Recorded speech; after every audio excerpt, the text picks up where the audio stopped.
Excellent. So நம்ம ப்ரோக்ராமிங்கினுடைய முக்கியமான component என்ன அப்படின்னா simple conditions, relational and logical கண்டிஷன்ஸை நம்ம எஃபெக்டிவாக யூஸ் பண்ண தெரிஞ்சுக்கிட்டால் ப்ரோக்ராமிங் அப்போ தான் ஈஸி. அதுக்குண்டான ப்ராக்டிஸ் தான் இப்போ நம்ம பார்த்துட்ருக்கோம். ஸோ அந்த வகையில் இன்றைக்கி என்ன ப்ரோக்ராம் நம்ம பார்க்க போகிறோம் அப்படின்னா 3 numbers sorting in ascending order. 3 நம்பரை அசெண்டிங் ஆர்டரில் கொண்டு வரணுங்கிறாங்க. சரி, இந்த ப்ரோக்ராமில் என்ன இன்புட்? 3 இன்டீஜர் நம்பர்ஸ், 3 இன்டீஜர் நம்பரை இன்புட் வாங்கிக்கிங்க. என்ன பண்ணும்? To arrange in ascending order, ascending ஆர்டரில் அரேஞ்ச் பண்ணுங்க அப்படின்னு சொல்கிறாங்க. என்ன அவுட்புட் வரணும்? டிஸ்பிளே 3 numbers இன் அசெண்டிங் ஆர்டர். 3 நம்பரில் எது சின்ன நம்பர் இல்லை எது பெரிய நம்பர் அப்படின்னா அது கொஞ்சம் ஈஸியான ப்ரோக்ராம். ஆனால் 3 நம்பரில் எந்த அது அசெண்டிங் ஆர்டரில் கொண்டு வரணும் அப்படின்னா கொஞ்சம் நம்ம சிந்திக்க வேண்டியிருக்கு. ஃபார் எக்ஸாம்பிள், என்கிட்ட 3 நம்பர் இருக்குது, 10, 5, 7 அப்படின்னு இருக்கு. ஸோ இதை கண்ணில் பார்த்த உடனே நம்ம சொல்லிடுவோம் 5, 7, 10ன்னு அரேஞ்ச் பண்ணிடுவோம். ஸோ கம்ப்யூட்டருக்கு எப்படி ஒரு நேரத்தில் 2 நம்பரை பார்த்து கம்பேர் பண்ணத்தான் அதுக்கு தெரியும் அப்படின்னு வச்சுக்கிட்டா, ஸோ இப்போ நான் சொல்லி கொடுக்கணும், இதை செக் பண்ணேன், இதை செக் பண்ணேன் அப்படின்னு. ஸோ இப்போது இந்த மாதிரி இதுக்கு நம்ம என்ன எப்படி பண்ண போகிறோம் அப்படிங்கிறத நம்ம பார்க்கணும். ஸோ அதுக்கு முக்கியமாக நம்ம என்ன தெரிஞ்சுக்கணும் அப்படின்னா, நம்ம மேனுவலாக ஃபஸ்ட்டு இது எப்படி சார் அரேஞ்ச் பண்ணுறோம் அப்படின்னா நம்ம மைண்டில் என்ன நடக்குதுன்னு கொஞ்சம் யோசிச்சு பாருங்கள். இருக்கிறதுலே எது சின்னது அப்படின்றது நான் ஒரு ஸ்கேன் பண்ணுறேன். ஃபஸ்ட்டு நல்லா புரிஞ்சுக்கங்க. சில நேரங்களில் நம்ம ஃபாஸ்ட்டாக நம்ம பிரெயின் சிந்திக்கிறத நம்ம நிறுத்தி நிதானமாக எப்படி நான் இதை பண்ணுறேன், எப்படி ஃபாஸ்ட்டாக நான் பண்ணுறேன் அப்படிங்கிறத ஸ்லோ டவுன் பண்ணும்போது நம்ம ப்ரோக்ராமிங்க்கு உண்டான அந்த லாஜிக் மைண்டுக்கு வந்துடும். ஸோ இப்போது என்ன அறியாமல் இந்த 3 நம்பரை பார்த்த உடனே 5 தான் சின்ன நம்பர்னு தெரிஞ்சிடுச்சு. அப்போ 5 நான் எடுத்துக்கிறேன். அப்போ இந்த நம்பரை என் மைண்ட்லேருந்து ட்ராப் பண்ணிவிட்டு இதை ரெண்டையும் கம்பேர் பண்ணும்போது எது பெருசுன்னு பார்க்குறேன், எது சின்னதுன்னு பார்க்குறேன். அப்போது 7 தூக்கி எழுதிக்கிறேன். அப்போது அதுக்கு அடுத்தது 10 தூக்கி எழுதிக்கிறேன். ஓகே, இப்போது இந்த மாதிரி நம்ம கண்ணில் பார்க்கறதுனால இந்த மாதிரி பண்ணோம். ஆனால் கம்ப்யூட்டரில் ஒரு முறை ஒரே செட் ஆஃப் நம்பரை தான் நம்ம கம்பேர் பண்ண முடியும். அப்போது எப்படி நம்ம இதை செக் பண்ண போகிறோம் அப்படின்னு பார்க்கலாம். இப்போ பார்த்தீங்கன்னா 10 இருக்குது, 5 இருக்குது, 7 இருக்குது.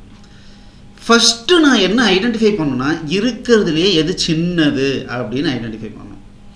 அப்போது இதுவும் சின்னதாக இருக்கலாம், இதுவும் சின்னதாக இருக்கலாம், இதுவும் சின்னதாக இருக்கலாம், எது வேணாலும் சின்னது இருக்கலாம். ஸோ ஃபஸ்ட்டு நான் என்ன பண்ணணும்னா ஃபைண்ட் ஸ்மாலஸ்ட். ஓகே, இருக்கிறதுலையே எது சின்னதுன்னு எனக்கு தெரிஞ்சிடுச்சு அப்படின்னா மீதி இருக்கிற 2 நம்பரை ஒரே செக்கிங்கில் எது சின்னதுன்னு கண்டுபிடிக்கிறது ஈஸி.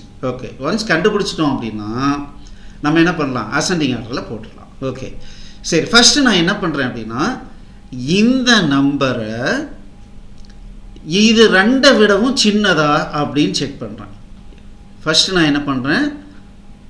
இந்த நம்பரை இந்த 2 விடவும் சின்னதான்னு செக் பண்ணுறேன். இப்போ எனக்கு தெரிஞ்சிடுச்சு இது இல்லை அப்படின்னு. அப்போது இப்படி இல்லை அப்படின்னா நான் என்ன பண்ணுறேன்? 2வது இந்த நம்பர் எடுத்துக்கிறேன். இந்த நம்பர் இந்த 2 விட சின்னதா அப்படின்னு பார்க்குறேன். இதையும் கம்பேர் பண்ணி, ஆமாம், இந்த இடத்துல பார்த்தீங்கன்னா எஸ்ன்னு வருது. அப்போ என்ன பண்ணுறேன்? ஸோ இது n1, n2, n3ன்னு வச்சுக்கலாம். அப்போ n2 தான் எனக்கு சின்னதுன்னு தெரிஞ்சிருச்சு அப்படின்னா இப்போ n1யும் n3யும் அது சின்னதுன்னு பார்க்குறேன். அப்போது n3 சின்னதுன்னு தெரிஞ்சிடும். அப்போது n1 தூக்கி நான் கடைசியாக கொண்டு வந்துடலாம் அப்படின்னு நமக்கு தெரிஞ்சிடும். ஒருவேளை சப்போஸ் இந்த இடத்துல 7 இங்கே 10 இருக்குதுன்னு வச்சுக்கலாம். சப்போஸ் இந்த ஃபார்மேட்டில் இருக்குது 7, 5, 10ன்னு இருக்குது. இப்போ என்ன பண்ணுவோம்? இதை ரெண்டையும் செக் பண்ணுவோம். ஃபஸ்ட்டு இதில் இதை ரெண்டையும் செக் பண்ணோம்னா இது சின்னதான்னு தெரியும். இப்போ இது சின்னது இல்லை. 2வது பார்த்தீங்கன்னா இதையும் கம்பேர் பண்ணும்போது இதுதான் சின்னதுன்னு எனக்கு தெரிஞ்சிடும். அப்போது என்ன பண்ணலாம்? 5ங்கிறத சின்ன நம்பர்னு வச்சுக்கலாம். அப்போது இதை ரெண்டையும் கம்பேர் பண்ணும்போது இது சின்னது. அப்போது இதை தூக்கி போட்டுட்டு இதை 2வது போட்டுடலாம் இல்லைங்களா? சரி, ஓகே. இப்போது இதுக்குண்டான கோடிங்கை இப்போ ஜஸ்ட் ஒரு பிளானிங் பண்ணிட்டோம். இந்த பிளானிங்கை எப்படி இம்ப்ளிமெண்ட் பண்ணலாம்? ஒருவேளை ரெண்டாவது நம்பரும் சின்னது இல்லை அப்படின்னா ஆட்டோமேட்டிக்காக நமக்கு என்ன அர்த்தம்? இந்த நம்பர் தான் சின்னதுன்னு தெரிஞ்சிச்சு. அப்போ மீதி மூணாவது பாஸில் என்ன பண்ணுவோம்? மூணாவது நம்பரை சின்னதுன்னு வச்சுக்கிட்டு இதை ரெண்டையும் இன்டர்சேஞ்ச் பண்ணிக்குவோம். எது பெருசுன்னு பார்த்து பிரிண்ட் பண்ணிக்குவோம். ஓகே, இப்போது நம்ம ப்ரோக்ராமிங்க்கு போகலாம். குயின்சி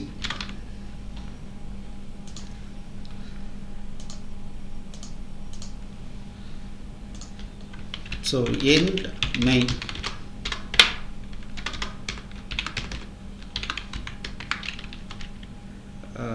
இதை சேவ் பண்ணிக்கலாம். 3 numbers sorting. Okay, end n1 n2 n3. So இப்போதைக்கு n1 10 n2 5 n3 7 வச்சுக்கிறேன். ஸோ நான் என்ன பண்ணுவோம்? ஃபஸ்ட்டு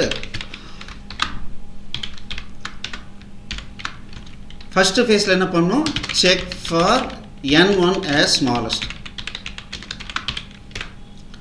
அப்படி இல்லைன்னா check for n2 as smallest. அப்படி இல்லைன்னா அதர்வைஸ் n3 is smallest. பாருங்கள், நான் சிம்பிளாக இந்த ப்ரோக்ராமை ஸ்டெப் பை ஸ்டெப்பாக பண்ணுறேன். 3 ஸ்டெப்பு. ஃபஸ்ட்டு n1 சின்னதான்னு எனக்கு தெரியும். அப்படி இல்லைன்னா n2 சின்னதான்னு தெரியணும். அப்படி இல்லைன்னா n3 சின்னதான்னு தெரியணும். ஸோ இப்போ நான் என்ன பண்ணுறேன்னா இருக்கிறதே சின்ன நம்பரை முதல்ல டிஸ்பிளே பண்ணுறதுக்கு கோடிங் பண்ணுறேன். If n1 less than n2 and n1 less than n3.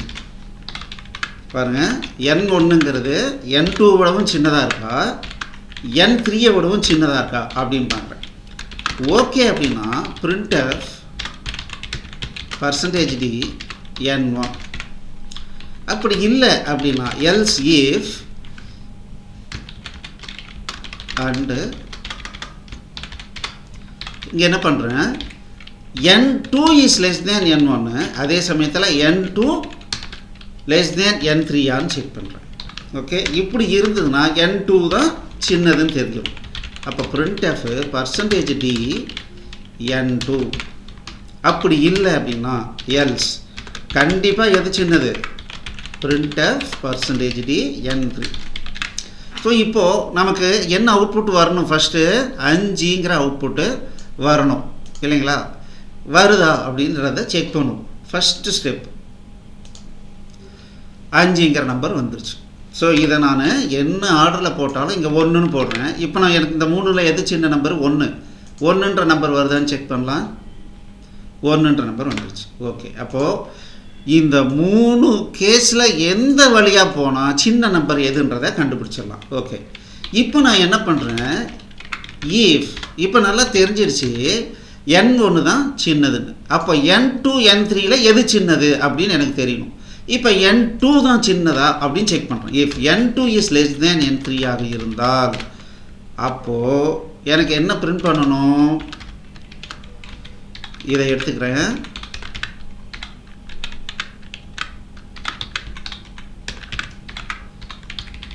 மூணு நம்பர் %d. ஸோ இப்போ என்ன தெரியுது? n1 சின்னது ஸ்மாலஸ்ட்டு, n2 அடுத்த ஸ்மாலஸ்ட்டு, n3 அடுத்த ஸ்மாலஸ்ட்னு தெரிஞ்சிச்சு. அப்போ நான் என்ன பண்ணுறேன்? n1 n2 n3ன்னு போட்டு. சப்போஸ் இதை கம்பேர் பண்ணும்போது n2 n3 விட சின்னது இல்லை அப்படின்னா என்ன நமக்கு தெரியுது?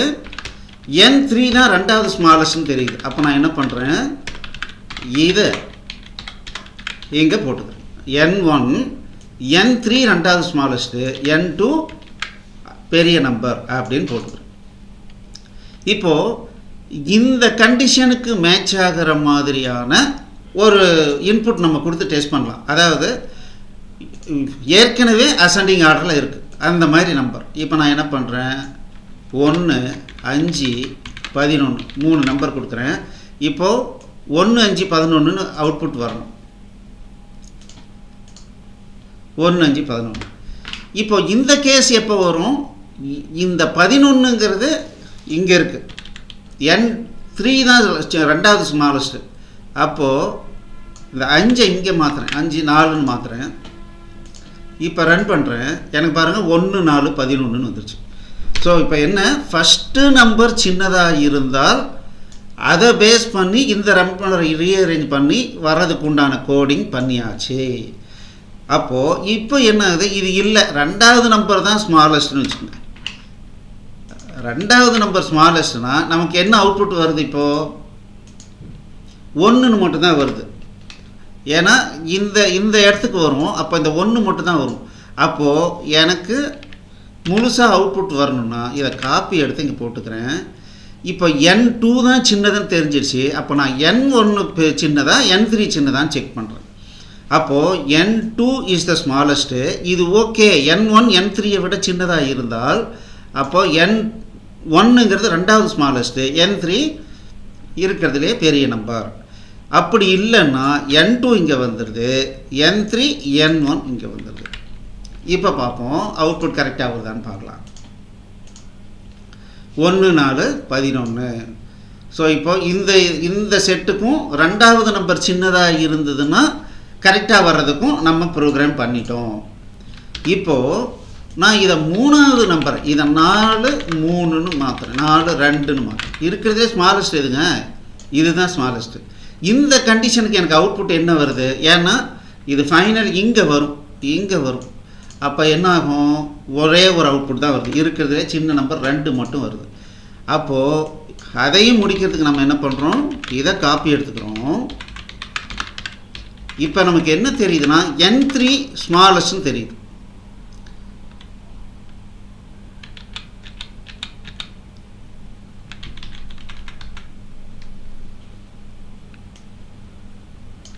இதை காப்பி எடுத்துக்கிறேன். ஓகே, இப்போது n3 ஸ்மாலஸ்ட்னு தெரிஞ்சிச்சு. அப்போது ஃபஸ்ட்டு நம்பர் எது சின்ன நம்பர்னு எனக்கு தெரிஞ்சிச்சு, அதை 2 லைன்லையும் ஃபில்லப் பண்ணிக்கிறேன். இப்போது n1க்கும் n2க்கும் கம்பேரிசன், இது ரெண்டில் எது சின்னது, அப்போது இது ஓகே அப்படின்னா இது n1 n2 வருது. அப்படி இல்லைன்னா n2 ரெண்டாவது ஸ்மாலஸ்ட்டு, மூணாவது இது. இப்போ அவுட்புட் வருதான்னு பார்க்கலாம். ரன் பண்ணுவோம். 2 4 11. ஓகே, இப்போது நம்ம என்ன ஆர்டரில் நான் கொடுத்தாலும் இப்போது 11 14 2ன்னு போடுறேன், எனக்கு என்ன அவுட்புட் வரணும், 2 11 14ன்னு வரணும். வருதான்னு பார்ப்போம். 2 11 14 வந்துருச்சு. சரி, இதை 201ன்னு கொடுக்குறேன், இதை பில்டு பண்ணுறேன். 11 14 201 கரெக்டாக வந்துருச்சு. ஸோ ஒன்ஸ் இது எல்லாம் கரெக்ட் பண்ணிட்டோம் அப்படின்னா நம்ம என்ன பண்ணலாம், printf enter 3 numbers, scanf %d %d %d and %n1 and %n2 and %n3.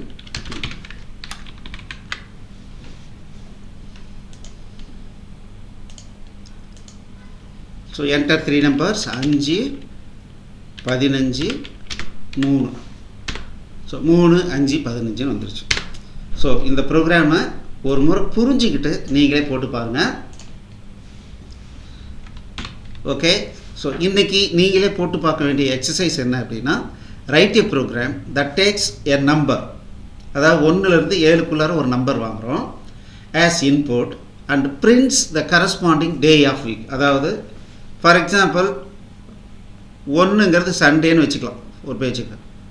அப்போ 1ன்னு இன்புட் பண்ணால் எனக்கு என்ன வரணும், சண்டே வரணும். 2ன்னு இன்புட் பண்ணால் மண்டே வரணும். ஸோ இந்த மாதிரி 7 அப்படின்னா சாட்டர்டே அப்படின்னு எனக்கு அவுட்புட்டில் வரணும். இதுக்கு ஒரு ப்ரோக்ராம் பண்ணி காட்டுங்க. ரைட், ஸோ ப்ரோக்ராமிங் ரொம்ப ரொம்ப ஈஸி. இது என்ன அப்படின்னா ஒரு சிஸ்டமேட்டிக் ப்ராக்டிஸிங் தான். ஸோ நீங்கள் என்ன பண்ணுங்கள், எங்களுடைய C programming and logical thinking இந்த 2 கோர்ஸும் ஃப்ரீயாக வந்து யூடியூப்பில் இருக்குது. ஸோ இந்த லிங்க்கு 2 லிங்க்கும் பார்த்தீங்கன்னா கீழே டிஸ்கிரிப்ஷனில் கொடுத்துருக்கோம். ஒவ்வொரு வீடியோவாக பாருங்கள். முதல்ல சி ப்ரோக்ராமில் ஸ்டார்ட் பண்ணி பாருங்கள். கண்டிப்பாக ப்ரோக்ராமிங் கஷ்டமே இல்லைன்னு நிறைய பேர் இந்த 2 கோர்ஸையும் பார்த்துட்டு சார் எங்களுக்கு ப்ரோக்ராமிங் ரொம்ப ஈஸியாக இருக்குது, இதை வச்சு நான் வேலை கிடச்சிருச்சு அப்படின்னு ஆயிரக்கணக்கான பேர் சொல்லியிருக்காங்க. நீங்களும் ட்ரை பண்ணுங்கள். All the best. தேங்க்யூ.